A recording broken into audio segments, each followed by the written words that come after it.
DemandStar is a completely free resource for governments, and governments use DemandStar to reach a large community of suppliers, as well as to receive electronic supplier responses.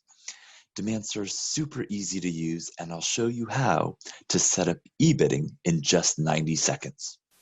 And you can do it just like our DemandStar community of governments do today. The 3 steps that it takes to set up eBidding are: 1. Click on Add Solicitation. 2. On this screen, fill out your solicitation information. And then step 3.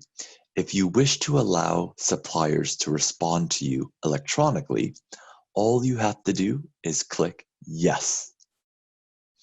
Press Save.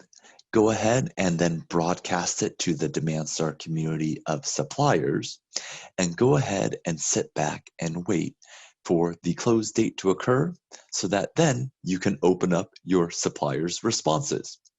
When that day comes, all you have to do is click on your solicitation name, click on the tab that says Electronic Responses, and you'll be able to open up and see all the vendors who have responded to you electronically, the required documents that they've submitted to you, and it even timestamps the date that they submitted it. So you've just learned how quick and easy it is to submit and create an eBid on DemandStar. Thank you for joining us for this 90-second video, and please reach out to us to set up your free DemandStar account.